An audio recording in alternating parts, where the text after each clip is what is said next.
Enthusiasm. I put this as another one because I feel that in life, we really need a lot of enthusiasm every day to keep going, right? Sometimes it's difficult, but we just have to call on us sometimes. So I wonder if someone else can read this. Matthew, would you like to read that? I can see a Matthew on the screen. Sure, I can read it. Thank you. So, enthusiasm. Enthusiasm is being cheerful, happy, and full of spirit. It is doing something wholeheartedly and eagerly. When you are enthusiastic, you have a positive attitude. Enthusiasm is being inspired. You are practicing enthusiasm when you smile, laugh, and enjoy what you do. Look forward to something eagerly, have a positive attitude, do things wholeheartedly, look on the bright side, are inspired by the wonders of life. Affirmation. I am full of enthusiasm. I give 100% to whatever I do. I use my imagination. I am open to the wonders in store for me today. Thank you for reading it so clearly, Matthew. Can you tell us, Matthew, what part of this do you feel would be helpful to you right now? For me, it is probably smile, laugh, and enjoy what you do. Since a lot of people, they just force themselves to do something because they feel like it's the right thing to do. But to be honest, when you're doing something, you need to do it because you want to, not because other people want you to do it. Thank you for your sincerity and explaining that so clearly to us. Thank you. So these are just examples of how we can use the virtues. These are the virtue cards. And then there are also books and cards that we can use in schools and in organizations and so forth. Now, a lot of people, you come to any school and you have all these beautiful values that are posted in rooms and so forth. And then people say, what is the difference between values and virtues? Can you tell us what is the difference? Can anybody have a thought as to what are values and what are virtues, do you think? What are values first? Values are anything that is important to us, because sometimes values are not necessarily positive things. They could be money. You say, oh, what do you really enjoy? And you might say, I talked to a young man that used to be little when I saw him, and years and years ago, and then he was like in his 20s, and I said, what do you love? What are you doing? He said, I love money, so I'm becoming a banker. So what was his value? His value was to actually become rich. That was what was important to him. So it could be anything. It could be fame, it could be having a mobile phone, it could be anything that we value. And it is also specific to individuals. Some of us may value, even in a family, you notice that different members of the family value different things. And also culture.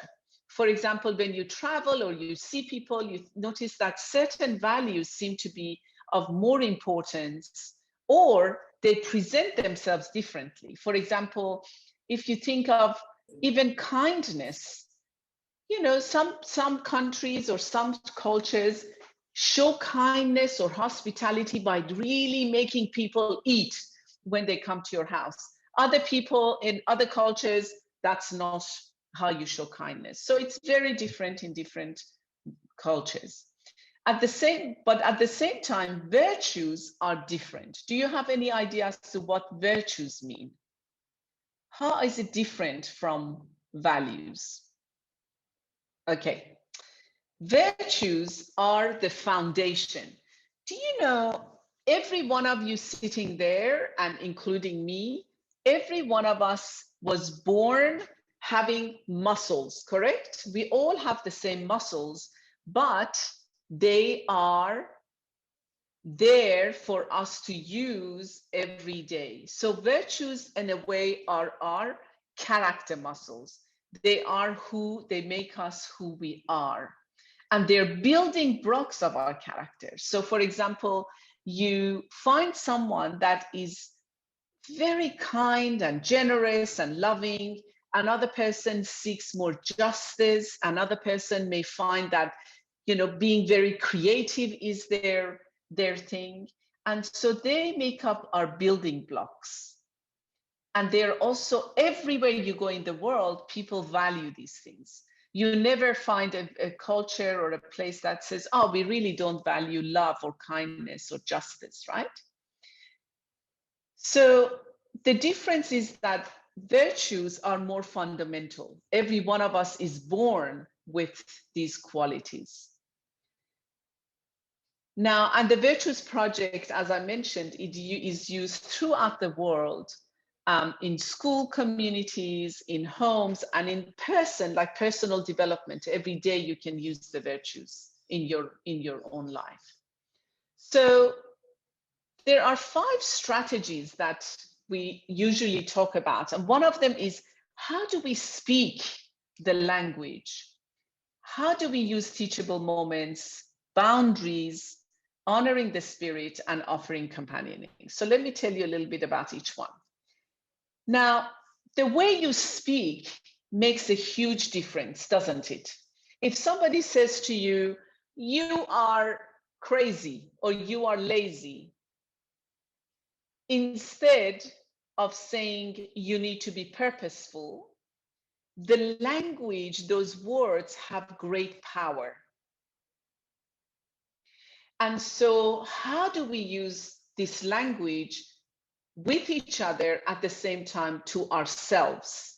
How many of us look at ourselves and say, oh, you're so stupid, or you're so lazy, or you're so, you know, not good enough, and so forth? So the language we speak needs to be a positive language. And virtues are the way we speak, and I will share with you some of this language is quite important. So usually if somebody cries, what do we say? Don't cry, right? We use a lot of don'ts and stops. I don't know if you do the same thing in Philippines, but a lot of cultures do that. If somebody is, okay, so 2 people are fighting, what do we say? Don't fight or stop fighting. Don't be rude. Stop running. Don't be shy. You're so noisy. Stop it. What are you doing? You're so stupid. Don't lie. You're so lazy. Now, imagine every day hearing all these words. Instead of thinking of what is it that I need to be, we are always told what we are not. Do you agree? What we are not.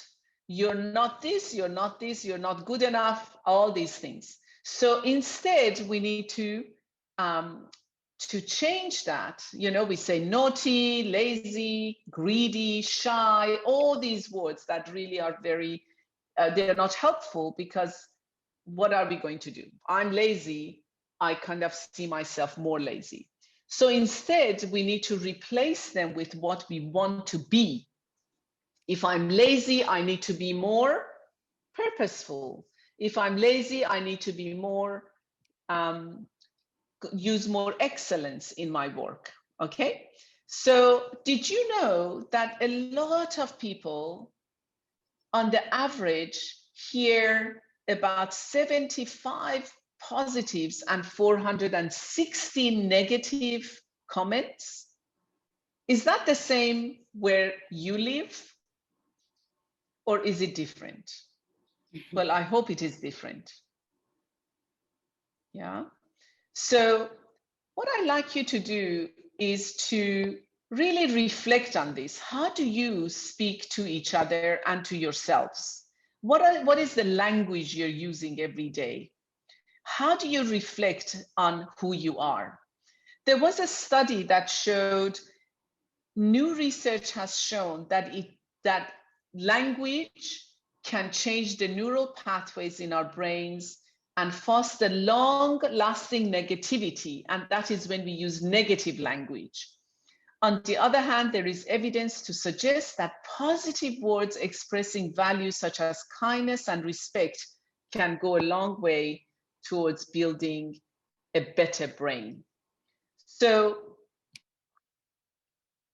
I like you to take a picture of this, because we're going to go into breakup sessions now. And I like you to look at a couple of questions. One question is, if every one of us has got these virtues, okay, every one of you sitting there is like a mine rich in gems. Nobody can say, I don't have commitment in me. Maybe we need to develop a bit more of it, but everybody has all these qualities. So what I like you to do is, in small groups, talk about what are the two virtues that are strong in you. That means you find those quite easily accessible. You may be more creative. Maybe you like to be clean. You like orderliness. What are some of these virtues, two of them, that are strong in you? And what are the two that you feel, I really need to work on these a bit more? Maybe I need to be more confident. Maybe I need to be more courageous. Maybe I need to be more assertive and tell someone how I'm really feeling. So I would like to invite you to look at these two questions. Two virtues you feel you're strong at, and two virtues that you feel you need to develop a bit more. Okay? Now, by show of hand, I like to know if this is clear. One of the things that we talk about in the Virtues Project is changing these shaming words that we all have been called a negative language to positive. Okay, so just now you pick those virtues that you feel they're strong in you, but you also know that every one of those virtues are you. You have them. We all have them. We just need to become aware of them. They're like, you know, if you want to learn maths, the first thing they teach you is 1, 2, 3, 4, correct? And all the numbers. And virtues are like the 1, 2, 3, 4 of who we are. So first we need to learn them to see who am I really, and then begin to use them, like we use the numbers, adding addition and multiplication and so forth. So virtues are like day to day using these qualities. But unfortunately, as we grow up, a lot of negative comments and a lot of negative language is used. And we sometimes feel this feeling of shame, guilt, fear. All of these are feelings that we experience. What we want to do is replace them, become aware of them, and change them into something that is useful. So for example, I remember when I was little, I used to be called lazy. Yeah. And the effect it had on me was feeling I wasn't valued. And the behavior that it caused in me was that I was like, okay, I'm lazy. Everybody says I'm lazy, and I would just daydream. Yeah. What I really needed, if I was not doing my work, I needed someone to tell me, please be helpful now, and for example, put the dishes away, or be helpful and tidy up your room, whatever, instead of saying, oh, you're so lazy, your room is so dirty. Yeah. Some people told me that they were called dumb when they were little, or they were growing up. And then that caused them to feel, oh, I'm so dumb, I don't need to do anything. They would have withdrawal and they wouldn't listen. But if somebody said to them, please be courteous, instead of, just sitting there and not paying attention to me, okay? I need you to be courteous. Of course, different situations need different, you call them to different things. And a lot of people say, and do you notice, like even little kids, as soon as they don't talk to you, they say, oh, he's shy or she's shy. Yeah. And so what happens is the person feels a bit more embarrassed and they feel more shy. Instead, they can be called,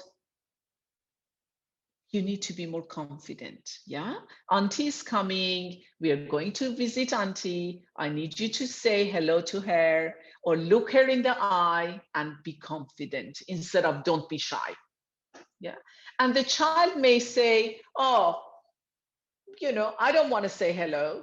And they may not even look, but instead of saying, oh, you're so shy, just say to them, be confident. Or maybe if they look in the eyes of the auntie, they say, well, that's good confidence. You're looking at them. So again, small steps. Okay. So what I like you to think about, we don't have the time to do it here, but what I like you to consider is write down or think about what are some of the labels that you feel it actually you were called and it stuck with you. What are they? And what was the feeling that you felt? And what is the virtue that will be useful to replace it with? Okay, so imagine there is a cup and the cup has water and the water has a bit of mud in it and you want to clean it. Yes, so first you empty it, you say, okay, this is water, I don't like this dirty water, you empty it. And then instead, what am I going to put in it? You put the clean virtue that you feel will be helpful to you. Okay, is that clear? So what was the label you were called? What was the feeling you experienced? What is the virtue that can replace it? And that is a very powerful way to change feeling, oh, I can't do something, to feeling very confident about life and just our day-to-day struggles.